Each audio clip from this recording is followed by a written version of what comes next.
les deux pieds dans le sable dans une ambiance festive à 5 minutes du centre-ville.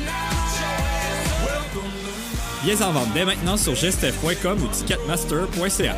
Une production Gestev.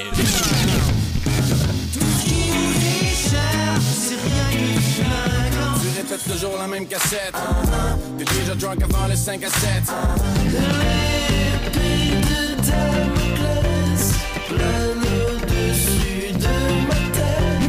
Écoute locale avec Chiz 94.3. On le sait, la musique a le pouvoir de faire de grandes choses, tant sur le plan individuel que collectif. Les Dames en blues, c'est votre émission pour en connaître davantage sur les origines du blues en tant que voie d'émancipation populaire des femmes et dans la lutte historique pour les droits civils. Rendez-vous samedi 11h pour explorer les influences et l'immense postérité de ce style de musique. Parce que le blues, ça se vit.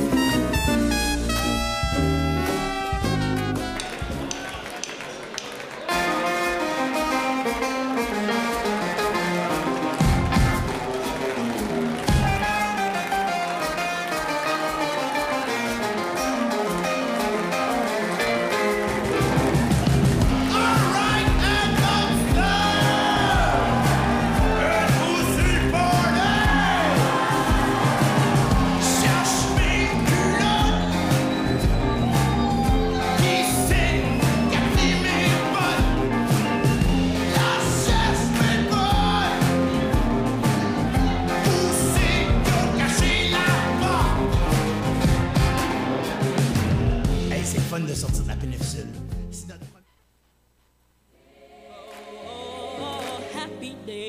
Du bonheur pour une heure avec vos animateurs et leurs collaborateurs. Voici Bonheur et vice-versa.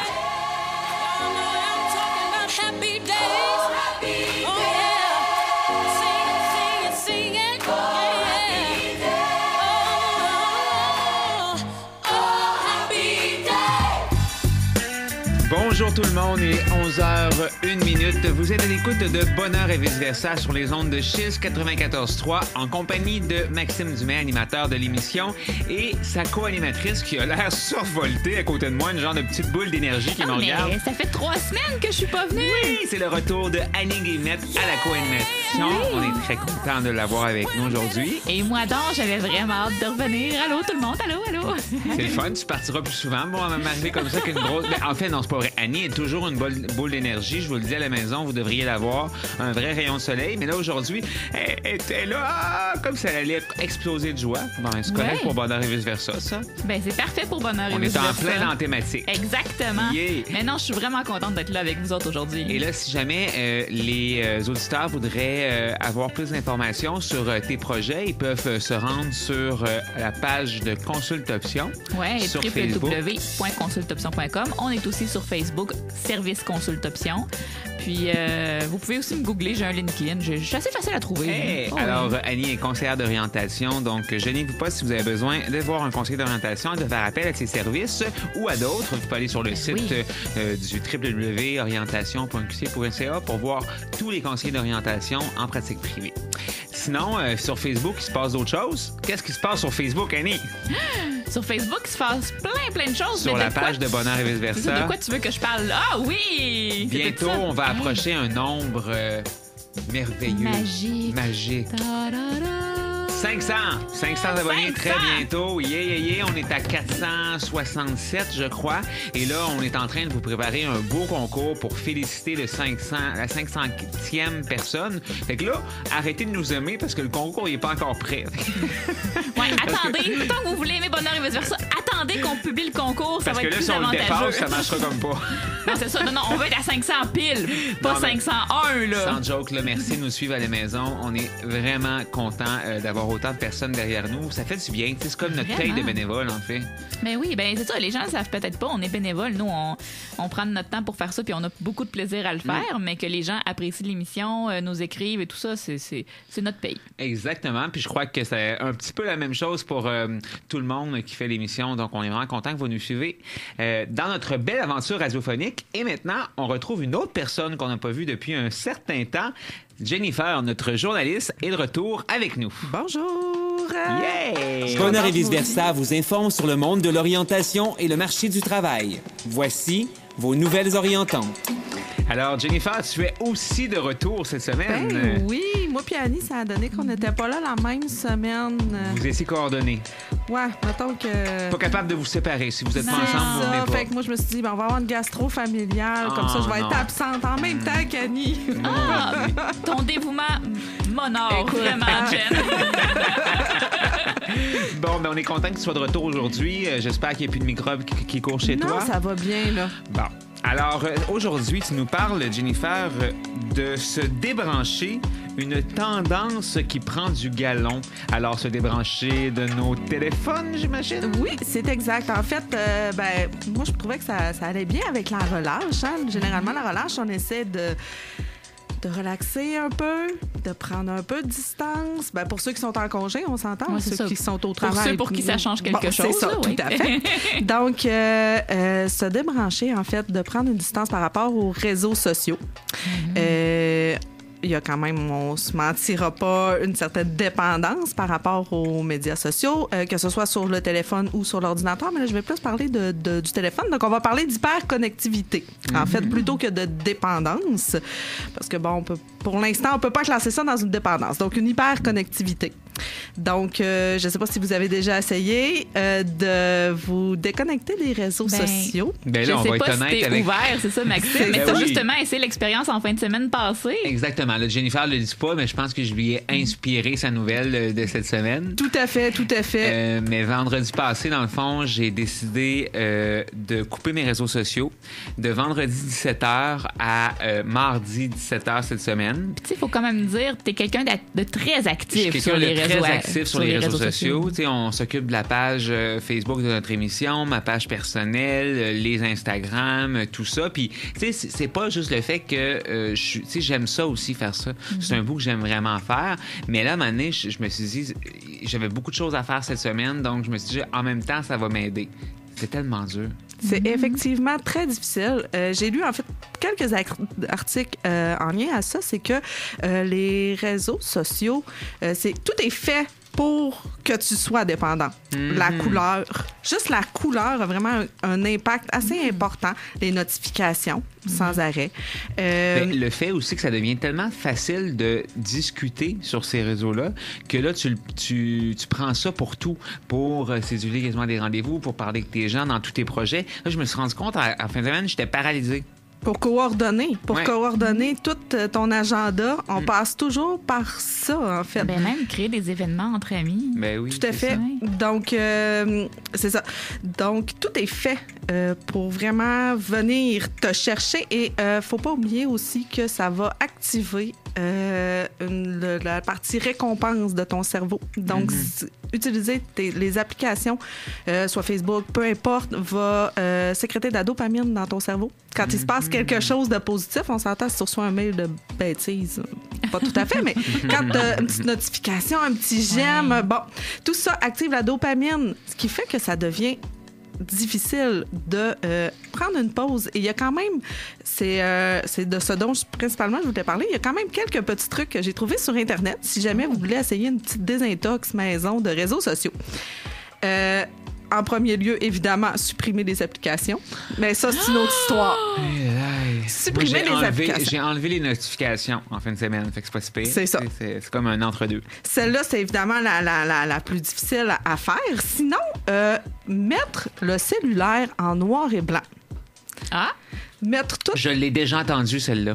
Parce que c'est beaucoup plus ennuyant. Je suis intriguée, Il n'y a pas de couleur rouge, il n'y a pas de couleur vive. Je ne savais pas que ça existait comme fonction, mais ça existe. Mais oui, et il paraît que les gens ne t'offrent pas très longtemps, excusez-moi l'anglicisme, ça dure pas longtemps, pas capable de tenir très longtemps un Facebook en noir ou un téléphone en noir et blanc. Ensuite, on pourrait aussi mettre en ne pas déranger, ne jamais l'amener dans sa chambre. Toujours le laisser dans l'air de vie principale et jamais l'amener avec soi dans sa chambre. Méditer. Pour faire un lien par rapport à ce qu'on faisait la semaine passée, la méditation aiderait à se... Ben, puis c'est sûr que si tu fais moins de téléphone, tu as plus de temps pour méditer. Hein? Écoute. Tout à fait. Mais évidemment, là, c'est sûr que si tu utilises une application téléphone pour méditer... Bon, c'est ça, là. Tu sais, il y a toujours un double tranchant. Donc, il y a quand même vraiment plusieurs choses. Il y avait un petit... Je vous mettrai peut-être le lien de l'article du Devoir. Vous pourrez aller voir les trucs. Oui, si vous voulez les voir. Ben oui, des trucs concrets, des fois, c'est mais juste le noir et blanc, essayez-les. Oui, en moi, effet. Ça m'intrigue, le noir et blanc. Oui. Moi aussi, ça m'intrigue J'ai vraiment. envie de l'essayer. On vous invite à la maison à peut-être faire le test. Moi, je vous lance le défi à la maison. Faites un 2 jours pour commencer, puis vous pourrez nous dire sur la page de Bonheur et vice-versa comment vous vous êtes senti après cette expérience-là. Il suggérait quelques heures. Hein? Y aller tout doucement. OK, on commence en douceur. On commence en douceur. Bon, ben, écoutez-vous et allez-y à votre rythme. Moi, j'ai envie d'essayer de ne pas l'amener dans ma chambre boire. C'est ça. Je pense que je vais l'essayer. Alors, on continue avec ta deuxième nouvelle. Tu nous parles d'une application pour optimiser le traitement de la dépression inventée à Montréal. Oui, tout à fait. Ça va être un peu en contradiction avec ton autre c'est nouvelle. ça. Je voulais y aller dans le... on y va toujours, tu sais, dans un paradoxe, en fait. Là. Donc, Bonheur et vice-versa. C'est ça, tout à fait. Fait que ça, c'était le versa de ma nouvelle. En fait, c'est une application qui est en test présentement, qui n'est pas encore sur le marché. C'est une application tandem avec un suivi médical et psychothérapeutique pour traiter la dépression, en fait. C'est que cette application-là, en fait, elle a été faite par des cliniciens, ingénieurs puis des étudiants diplômés de McGill. Le but étant que la personne puisse noter au jour le jour comment elle se sent, les ups, les downs de sa journée pour aider les cliniciens, en fait, à cerner le meilleur traitement pour cette personne. Donc, évidemment, il y a des limites à ça quand même. Là. On s'entend qu'une dépression très sévère, la personne n'est même pas capable de sortir de son lit. L'idée de noter comment elle se sent peut être un peu... ça peut être difficile, disons. Il y a quand même des limites, mais en général, ça serait vraiment très bien parce que ça fonctionne avec un algorithme qui... ferait, comment je pourrais dire, va prendre toutes les données, puis va suggérer la meilleure voie de traitement possible et personnalisée pour la personne. Selon ce que les statistiques ont démontré qui est le plus efficace d'après ton type de problématique. C'est ça. Puis probablement, évidemment, que l'application va récolter des données et les utiliser pour nourrir cette intelligence artificielle. Là. À mon avis, c'est comme ça que ça fonctionne. C'était pas précisé dans le... Sinon, on vous le suggère, l'idée est bonne. Oui, c'est Donc, c'est ça. Donc, là, présentement, c'est en test. Ça devrait sortir au courant de l'été si tout va bien. Puis, moi...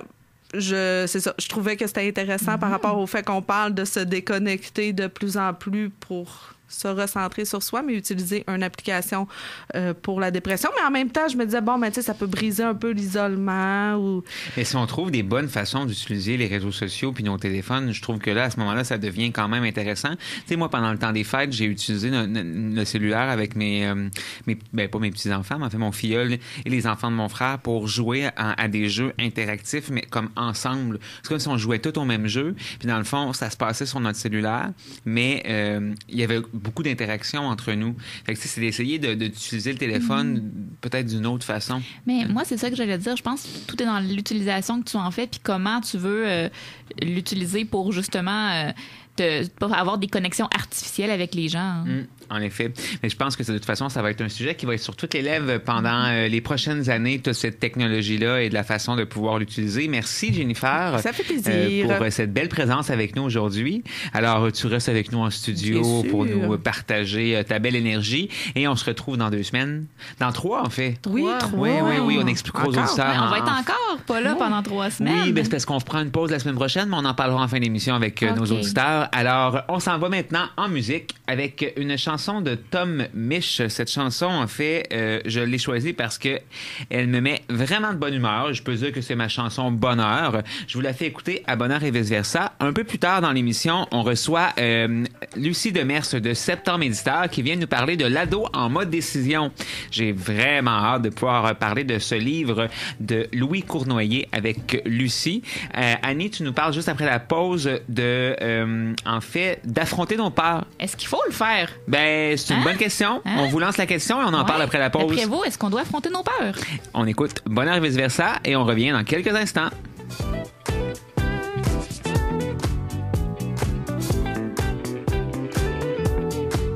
I want to stay but I need to go. I want to be the best for you, but I just don't know what to do. 'Cause baby, yes, I've cried for you. The time that we have spent together, riding through this English weather. And as the pressure builds, so does the tension between you and me. Time has gone so fast, watching the leaves fall from our tree. And baby, I just want you to know I still love you, love you, love you, love you, love you,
Vous êtes toujours à l'écoute de Bonheur et vice-versa. Il est 11h16 minutes.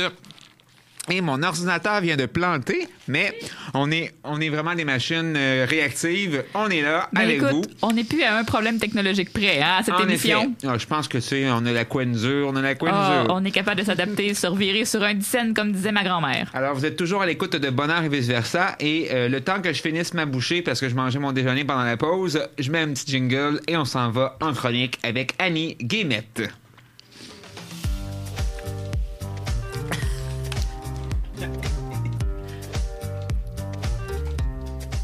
Bonheur et vice-versa, fier partenaire de ton bien-être. À Chiz 94.3, c'est maintenant l'heure de ta chronique Bonheur. Alors, chaque semaine, mes co-animatrices s'inventent chroniqueuses et nous parlent d'un sujet qui leur tient à cœur. Et aujourd'hui, Annie vous lance la question, est-ce qu'il faut vraiment affronter nos peurs? On entend ça souvent. Avant de commencer ma chronique, moi, c'est la première fois que je l'entends, le nouveau jingle, fait que je tenais à dire que je le trouve vraiment le fun.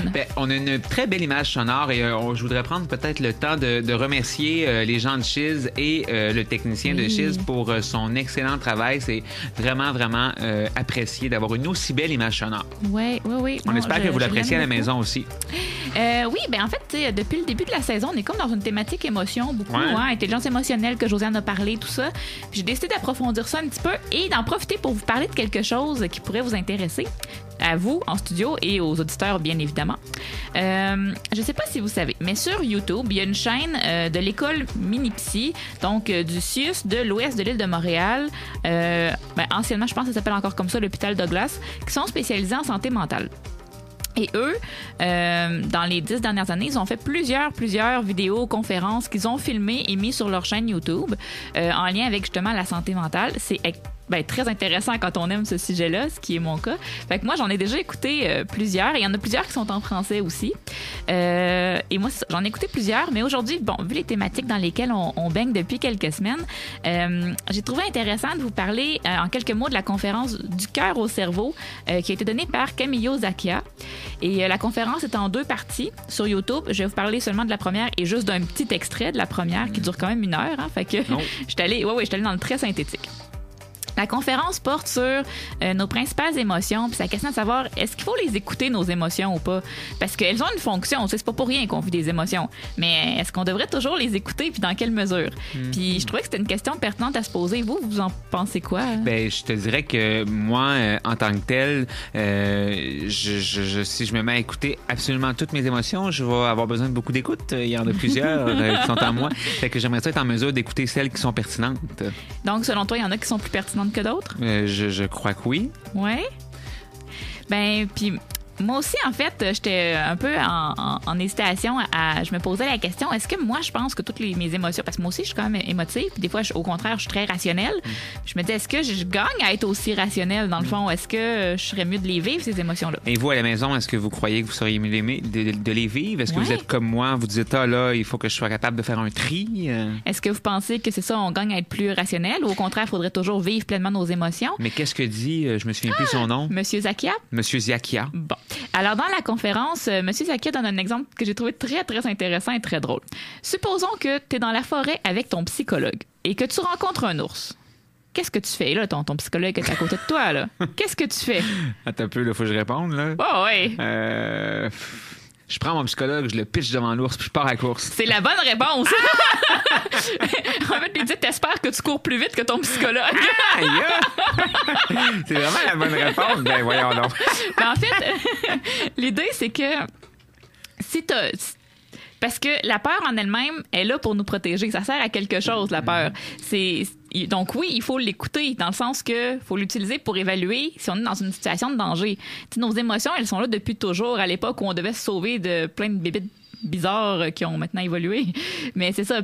Fait que la peur, elle sert à quelque chose. L'adrénaline, elle nous sert à courir, à nous pousser plus loin. Exactement. Ou à réfléchir à c'est quoi la meilleure option. Peut-être que des fois, la meilleure option, c'est justement d'essayer d'attaquer, de se défendre. Des fois, ça peut être de se sauver. Des fois, ça peut être de rien faire. Donc, la peur, c'est ce qui nous mobilise. Donc, c'est important d'écouter l'émotion de la peur. Ceci étant dit, si je dois faire une présentation devant un groupe puis que je ressens de la peur, est-ce que d'écouter ma peur veut dire que je dois me sauver en courant ou encore attaquer les auditeurs parce que je me sens menacée? En effet, non, c'est ça. Justement, je pense qu'il y a aussi le contexte où l'émotion est vécue. Exactement. T'sais, si tu rencontres un ours, c'est clair, il faut que tu fasses quelque chose.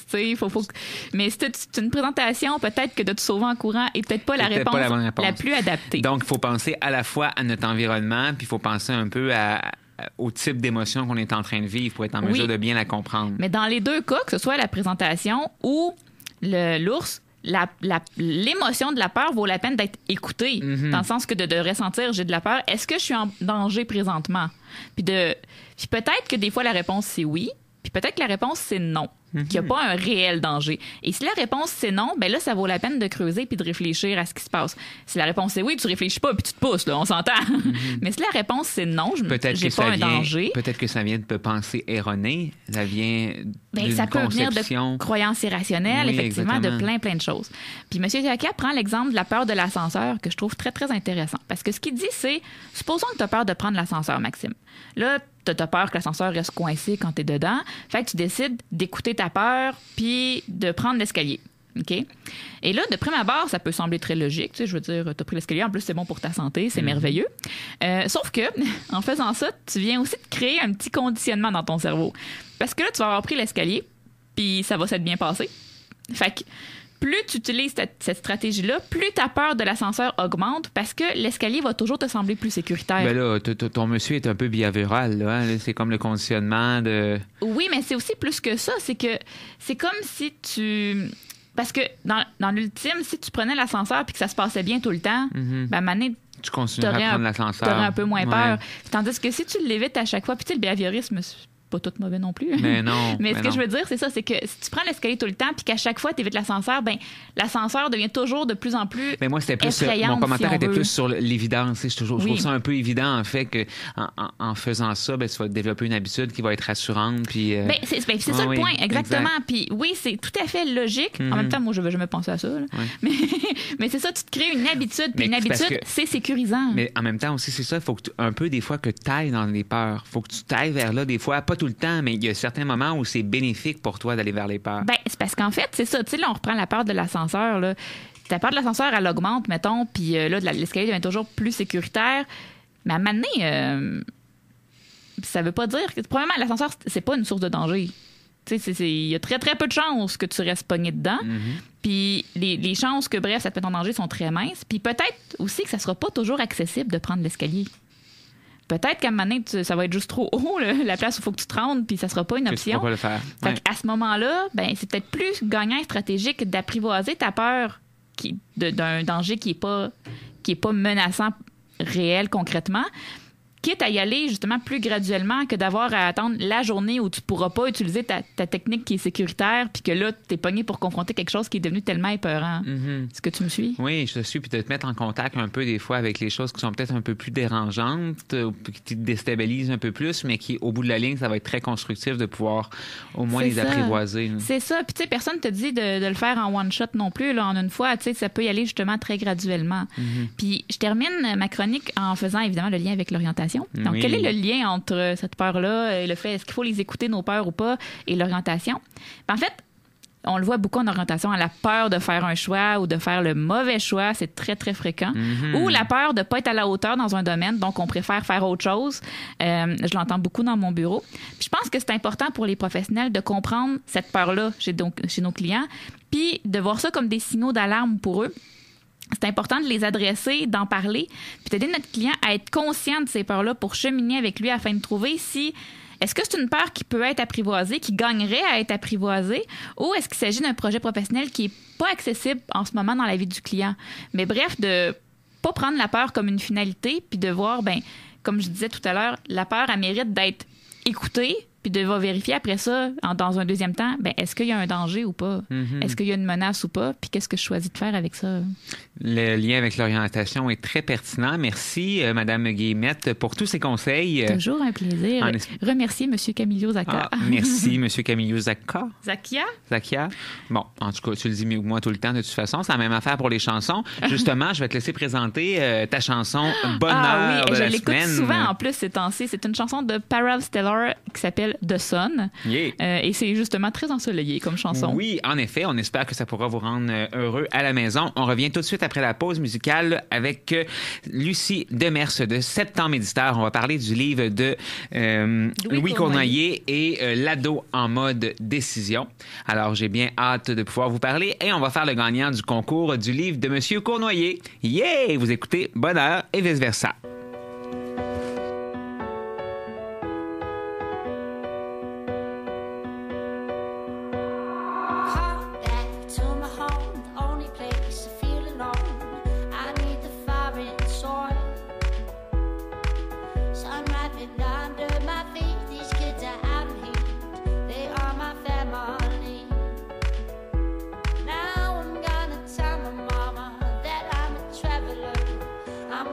Follow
Alors, encore le même problème avec ma musique, ça va bien. Hein? En fait, on fait jouer la musique sur YouTube, puis dans le fond, c'est peut-être...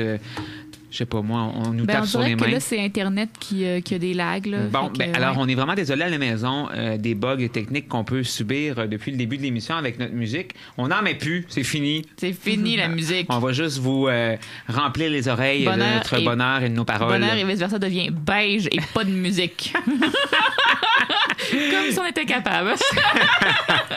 C'est maintenant le moment de la chronique de Septembre Éditeur. À tous les mois, en fait, nous avons les gens de Septembre Éditeur qui viennent nous voir pour nous parler d'un livre qui a été édité à cette maison d'édition. Et cette fois-ci, on a décidé de jaser avec vous de l'ado en mode décision. Avec le 1er mars qui vient juste de passer, vous avez dû peut-être en vivre de toutes les couleurs à la maison, les parents avec des ados. Alors, on va vous donner peut-être des trucs pour pouvoir affronter ces moments-là. Et on va vous parler un peu de notre idée et de notre critique sympathique et constructive du livre L'ado en mode décision.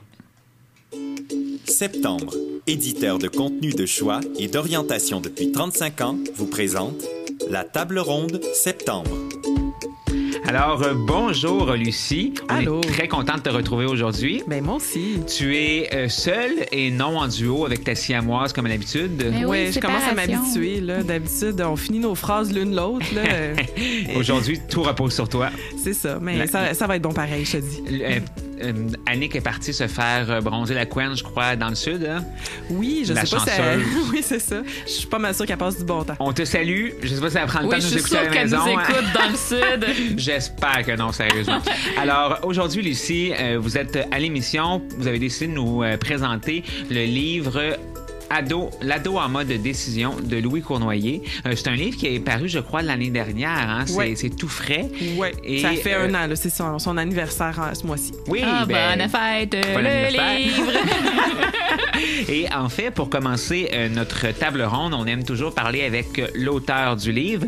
Alors, on se tourne maintenant vers Monsieur Louis Cournoyer qui est au bout du téléphone. Bonjour, Monsieur Cournoyer. Bonjour, Maxime. Ça va bien? Oui. Bonjour, Septembre Éditeur. Yeah! Allô, Louis. On est vraiment content de vous avoir en ondes avec nous. On voulait évidemment avoir l'auteur de ce livre-là parce que c'est toujours intéressant de savoir où est venue l'idée d'écrire un livre sur les ados. Je sais que c'est parti d'une recherche, mais comment l'idée vous est venue d'ensuite en faire un livre un peu plus accessible au grand public? Ben, c'est un peu ça l'idée, c'est qu'au départ, on a fait une recherche d'envergure quand même, 2135 étudiants à travers le Québec, tout ça. Puis là, à la fin, ben, le cheminement typique, là, comme chercheur, moi, ça aurait été de me mettre à écrire des articles scientifiques avec ça, c'est-à-dire des démarches de 2 ans où j'aurais essayé de publier dans des revues, puis j'aurais été lu probablement, et là je fais exprès un petit peu, par 6 personnes, dont 5 qui seraient probablement des étudiants de 2e cycle ou 3e cycle qui cherchent à nourrir leurs problématiques. Et à la place de ça, ben, on s'est dit, tiens, on a un beau contenu qui va au-delà de ça, qui pourrait servir du coup aux professionnels de l'intervention, mais aussi aux parents. Et c'est là qu'on s'est dit, hey, on a un livre qui, pour une fois, serait basé sur des résultats de recherche et à la fois aussi qui pourrait aller vers le grand public. Donc, l'idée aussi, c'était d'agrémenter ça d'interventions qui soient ludiques, simples, puis d'en proposer autant pour des parents que pour des intervenants. Et en même temps, ben, ça devient pour l'intervenant un livre qu'il peut utiliser directement avec ses clients, mais aussi dans une pratique qui se fait de plus en plus, qui est celle un peu du coaching de parents dans l'aide auprès de leurs enfants. Mais j'ai trouvé justement à la lecture de votre livre que c'était intéressant de voir ce mixte-là entre la pertinence du sujet, le propos rigoureux et le côté très accessible aussi. Puis vous semblez avoir une certaine sensibilité aussi pour l'adolescent de la façon que vous le voyez. Ça se ressent dans le livre, puis on sent que, tu sais, il y a vraiment un désir de vouloir accompagner de façon bienveillante l'adolescent dans sa prise de décision. Je vous félicite pour ça. Merci beaucoup. Et là, j'aimerais ça savoir, moi, une petite question un peu plus personnelle. Je me demande, Louis Cournoyer, quel ado était-il? Si on se fie, là, parce que tantôt, on va en parler un petit peu plus avec Lucie, là, des 7 types d'adolescents que vous... en fait, le type de profil que les adolescents pourraient être. Vous, M. Cournoyer, lequel seriez-vous entre l'authentique, le rationnel, le spontané, l'engagé, l'inspiré, le transporté ou l'opportun? Bien, c'est comme dans la typologie de Hollande, je ferais un mixte. Parce que personne est... C'est des profils statistiques, hein? Personne n'est exactement un ou l'autre. Si j'avais à me situer, puis je fais juste une petite parenthèse. Pour se situer, il y a un chapitre 9 dans le livre là, qui propose 5 critères pour le faire. En effet. Moi, si j'avais à me situer maintenant, je serais un mélange de rationnel puis d'engagé. Le rationnel, c'était... Moi, j'étais la personne au cégep qui allait dans le bureau du conseiller d'information scolaire professionnelle, qui fouillait tout, puis il avait tellement exploré tout, un peu aussi à la manière du rationnel qui couvre tout, puis de l'engagé qui est un petit peu stressé de s'assurer d'avoir toute l'information, que j'en venais quasiment à être conseiller bénévole auprès de tous les étudiants qui se présentaient. Puis j'en savais plus que la CO sur certains aspects. Je me sens interpellé là-dedans, moi, là. Oui. Ouais. Ça aussi, c'est le désir aussi de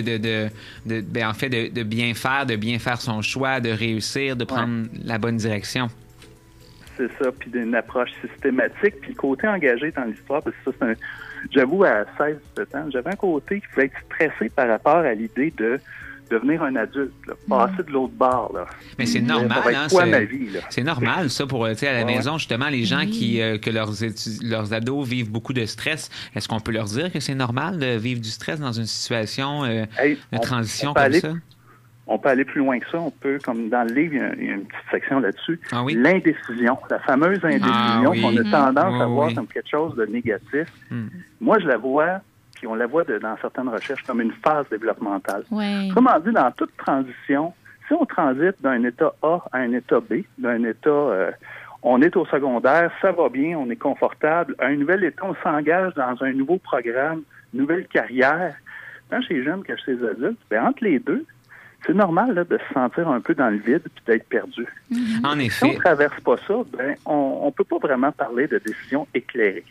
Alors, Monsieur Cournoyer, sur ces belles paroles, je vais vous dire à la prochaine parce qu'on se revoit le 23 mars pour une entrevue complète, en fait, sur vous plus particulièrement. Vous serez notre invité spécial. Ah, ben, je vais être prêt. Et ma collègue Annie avait une question. Oui. Elle a l'air d'y tenir à sa question, alors je lui laisse vous la poser. Mais moi, j'ai eu beaucoup de plaisir à feuilleter ce livre-là puis à le consulter. Je m'en suis même servi un peu avec un client, d'ailleurs. Puis...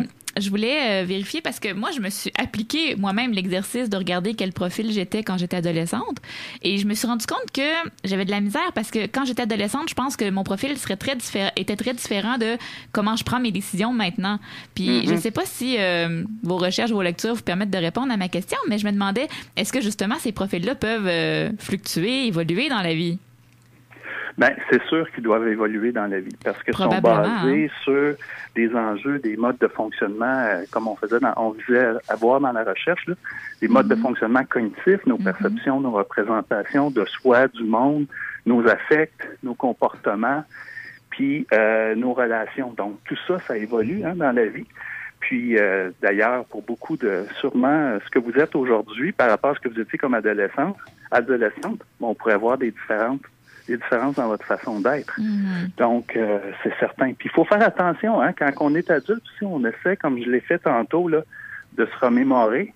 On joue avec les souvenirs. Là. Les souvenirs sont trompeurs. Merci beaucoup pour les précisions, M. Cournoyer. J'ai vraiment hâte de vous revoir en ondes avec nous pour pouvoir avoir plus de temps pour jaser de tout ça. Je sens que vous avez beaucoup de jasettes. On va avoir du plaisir le 23. En direct de Québec. Yeah! Alors, je vous remercie beaucoup et à la prochaine. Merci, Louis. Bye-bye. Bye-bye. Alors, on s'en va en pause publicitaire, les filles, pendant 2 petites minutes et par la suite, on est avec Lucie Demesse pour parler plus en profondeur de ce livre, L'ado en mode décision. De faire une promo, Félix. As-tu préparé quelque chose? Non, toi? Pas vraiment, là.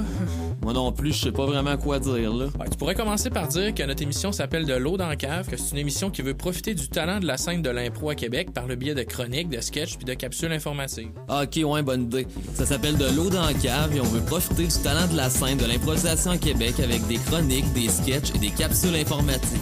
Bon, puis pour finir, tu pourrais leur raconter la fois au chalet. Ok, d'abord, l'année passée à mon chalet. Non, ça serait mieux pas. De l'eau dans la cave, c'est ton rendez-vous décapant et hilarant tous les mercredis 22h à Chiz 94.3. Ici Marie-Joseph Corriveau. J'avoue que je trouve ma sentence bien sévère, mais au moins, grâce à ma cage, j'arrive à capter 3600 secondes d'histoire les mercredis à 18h30 sur les ondes de Chiz 94.3 FM. Le lundi soir, dès 18h30, c'est des Kiwis et des Nerds, l'émission de ceux qui n'ont pas de REER mais qui font assurer leur compte Steam. Au menu, pas de parlour royale, mais une saine dose de comic book, science et techno, cinéma et jeux vidéo. Pour tous ceux qui pensent qu'on court plus vite avec un couteau dans les mains, ça se passe le lundi 18h30 sur les ondes de Chiz 94.3, la radio officielle des Terres du Milieu. Passe devant, c'est bien fait! Le tir est là-bas!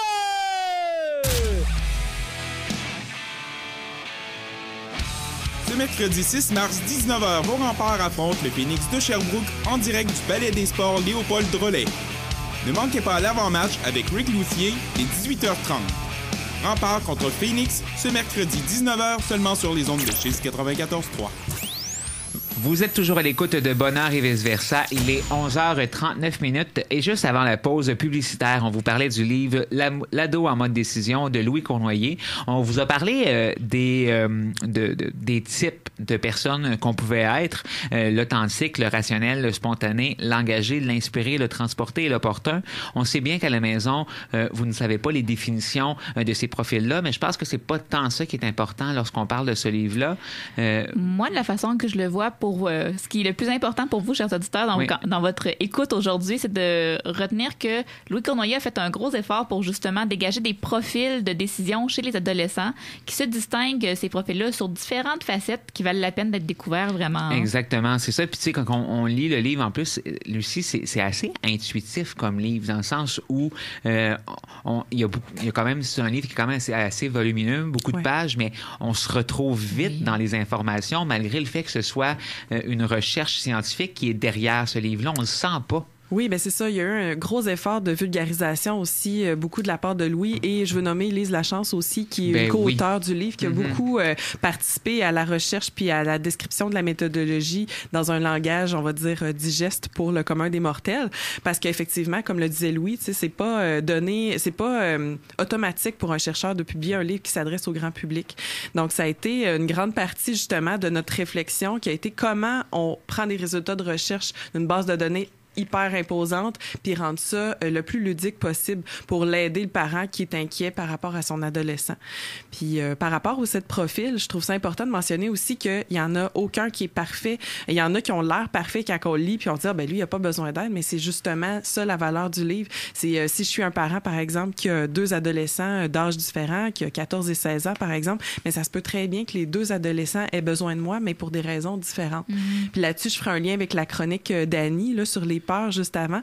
Tu sais, chacun des profils se distingue, oui, par des besoins, puis par des approches appropriées, mais justement, ces besoins-là partent de où? Partent souvent d'une peur, soit de se tromper, ou une peur de pas avoir assez fait d'efforts pour ramener à la décision, une peur de déplaire aux autres. Il y en a la peur de pas faire le bon choix. C'est tellement important dans nos années dans lesquelles on vit de faire le bon choix, de pas se tromper. Exact. La performance, ça fait partie de ça aussi. Oui, c'est ça.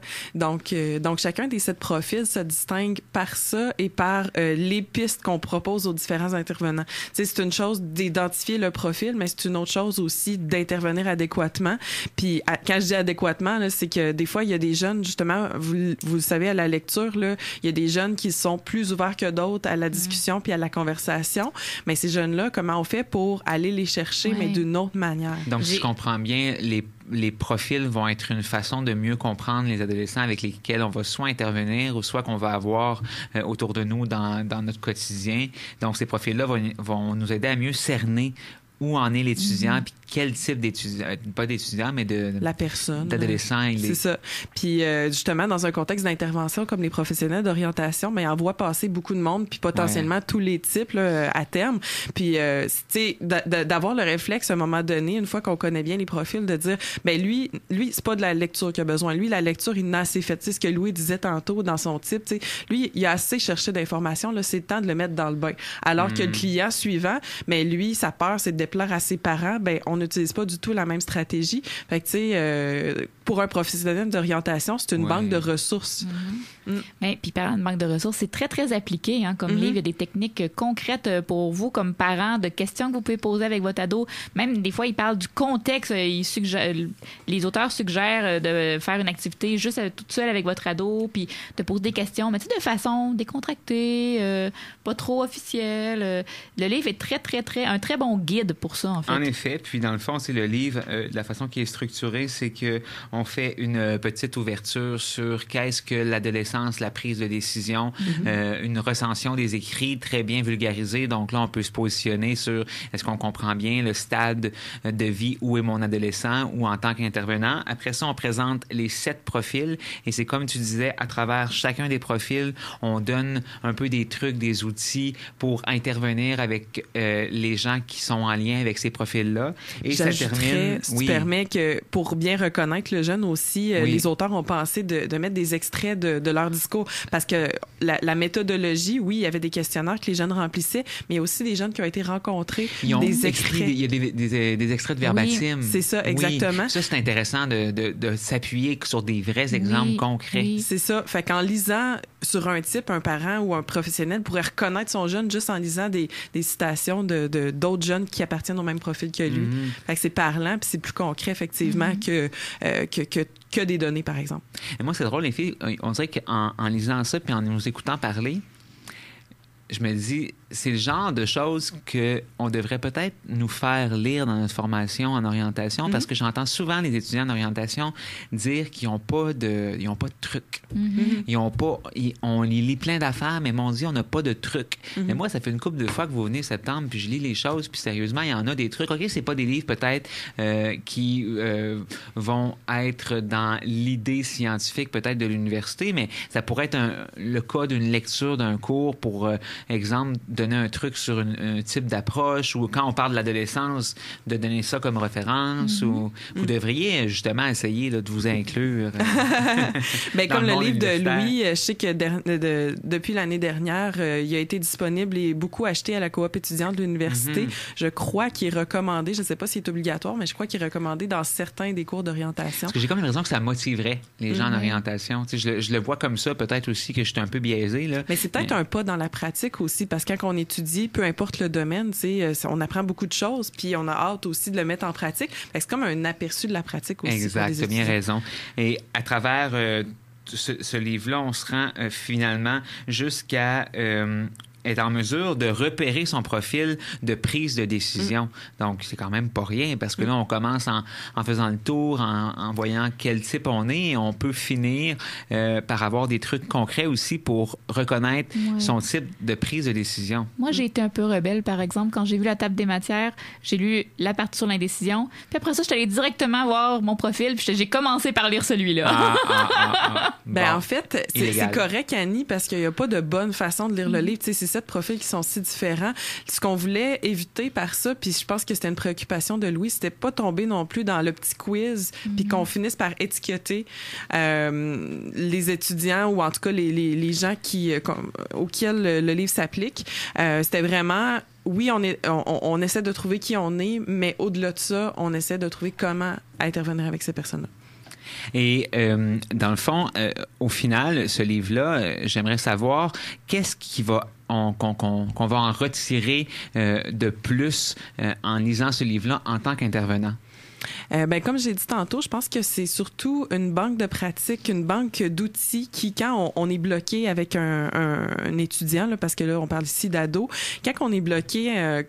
comme intervenant, je pense que ça peut servir d'une source d'inspiration, d'être capable d'associer la personne avec qui on est bloqué à un profil, puis d'essayer quelques pistes auxquelles on ne pense pas habituellement. Je pense que ça peut avoir cette valeur-là. Et du côté des parents, qu'est-ce que ça peut apporter en termes de plus-value de lire ça auprès de C'est une excellente question, parce que je pense que les parents, souvent, veulent tellement de bien pour leur enfant que soit ils vont pas oser pour être sûr de pas l'influencer, ou pas se reconnaître le potentiel, le pouvoir pouvoir qui peuvent, pas le pouvoir sur l'avenir de leurs jeunes, mais plutôt leur influence, la bonne influence qu'ils peuvent avoir. Donc, en ayant ce type de livre-là qui encadre un petit peu les interventions que le parent peut faire, mais il y a comme une espèce de liberté dans l'intervention, de dire, OK, j'ai le droit de dire ça à mon enfant. Tu sais, je pense qu'il y a quelque chose qui est de l'ordre de, enfin, je peux l'accompagner. Il voulait pas que je l'aide, mais là, j'ai trouvé une façon. Tu sais. Hey, merci beaucoup, Lucie. Je me disais, mon Dieu, comment elle va faire pour se sortir de ces questions-là qui sont quand même assez précises.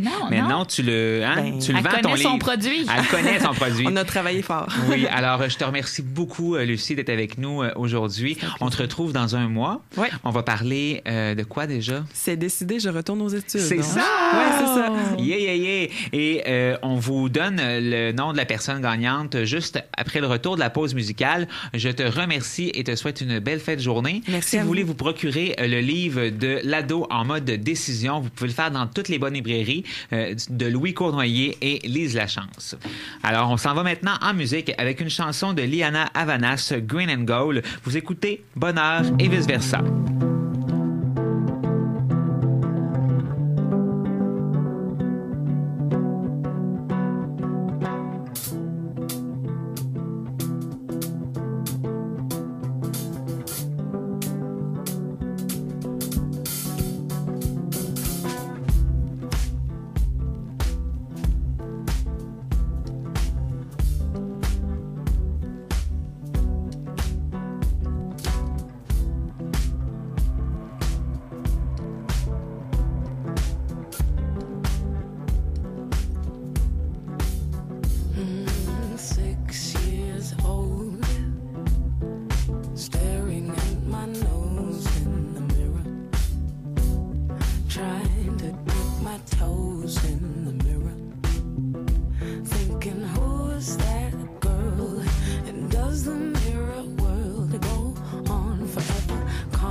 Vous êtes toujours à l'écoute de Bonheur et vice-versa. Il est 11h51 et on s'en va avec notre collaboratrice de l'Ordre des conseillers et conseillères d'orientation du Québec, nul autre que Josée Landry.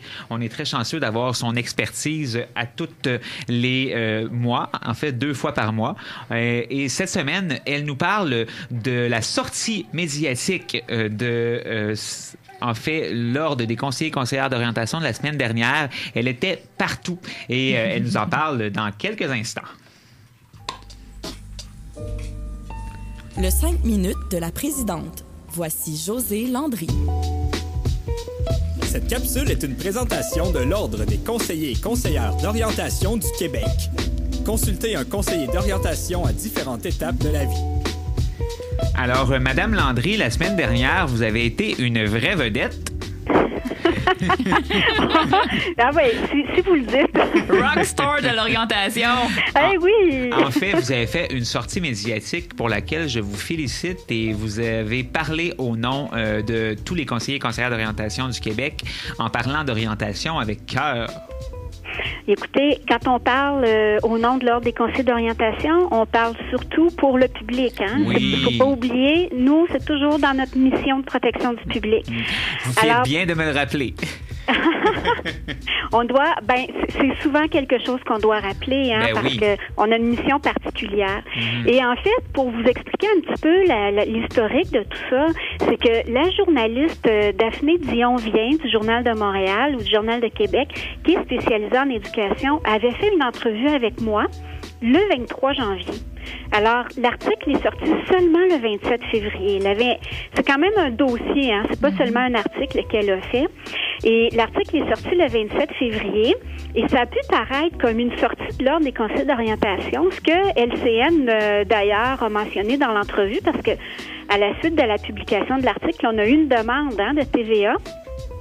Et en fait, c'était vraiment l'initiative de la journaliste. Et nous, on a été très, très, très contents de ça parce que ça a permis d'avoir une tribune pour parler de l'accès aux services des conseillers d'orientation dans les écoles. Oui, je pense que c'était une des issues très positives de cette histoire-là, oui. Tout à fait. Alors, nous, on a vraiment pris la balle au bon, comme on dit, en publiant une lettre d'opinion le vendredi 1er février. Alors, pourquoi ce sont des sorties qui sont encourageantes pour nous? Oui. C'est que, imaginez-vous qu'on en parle quand même depuis plusieurs années. Et là, qu'une journaliste spécialisée en éducation s'intéresse d'elle-même à ce sujet-là et qu'elle nous interpelle, nous, on ne pouvait pas dire non à ça. Le fait aussi que ce soit encourageant, c'est que ça atteint son but, c'est que ça renseigne la population. Oui. Il y a une personne de mon entourage qui m'a dit avoir vu l'entrevue à TVA et qui m'a dit, mais j'ai appris que les conseillers d'orientation, vous pouviez aider les jeunes dans leur motivation en donnant un sens à leurs études. Écoutez... Quelqu'un de proche de vous, hein? Oui. Non, pas si proche. Non. C'est quelqu'un que je côtoie professionnellement, mais qui n'est pas nécessairement proche. Non, c'est une personne objective. Et qui a appris, elle m'a dit, j'ai appris avec cette sortie-là ce que vous faites vraiment les conseillers d'orientation.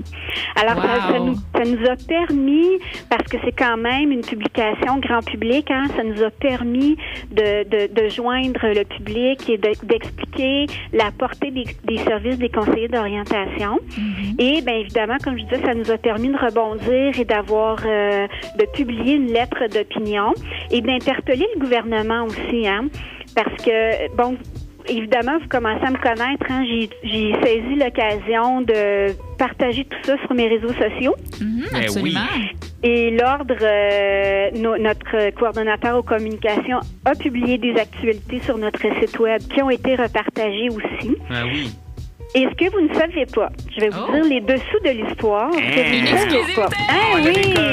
Des scoops. La réalité là derrière ça, c'est que ça va peut-être des choses qui vont vous faire sourire. Notre lettre d'opinion, le titre a été changé. En fait, nous avions bien écrit l'accès à un conseiller d'orientation, mais c'est sorti l'accès à un conseiller en orientation. Alors, bon, moi, je voulais vous le dire parce que je me suis dit, il y a des gens qui vont dire, c'est pas ça notre titre. Mais dans le texte, le titre a été laissé tel quel. Nous avons eu aussi une demande d'entrevue à l'émission de Bernard Drainville au 98.5 FM. Je ne sais pas si vous connaissez l'émission Drainville PM ou si c'est seulement dans la région de Montréal. Une émission à heure de grande écoute. On s'est préparé, je vous dirais, là, de façon très, très intense. Et 5 minutes avant l'entrée en onde, j'ai été annulée. Non.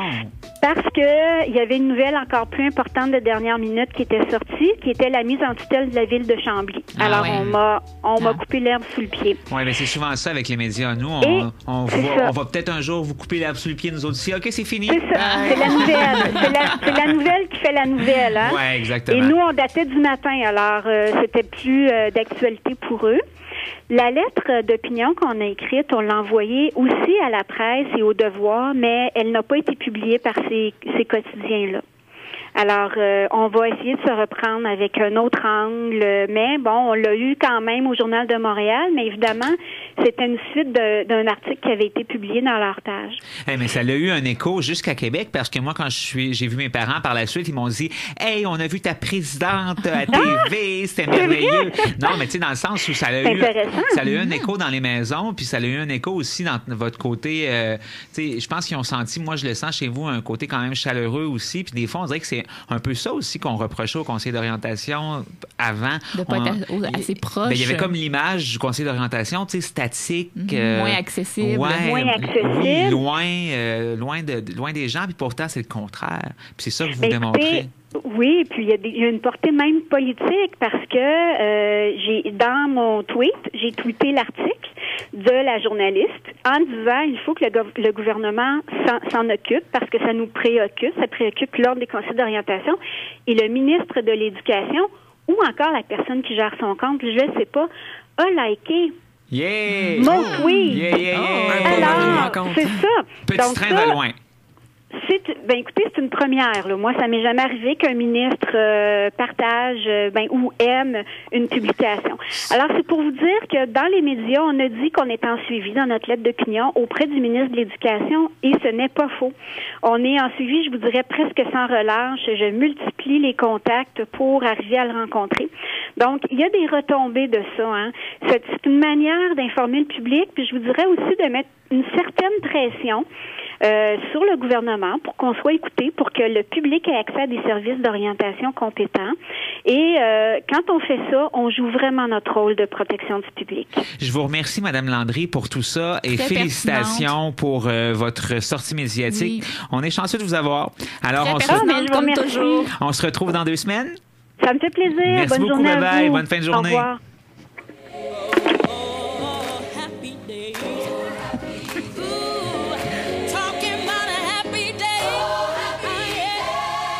C'est déjà la fin, mais c'est une histoire qui se termine bien.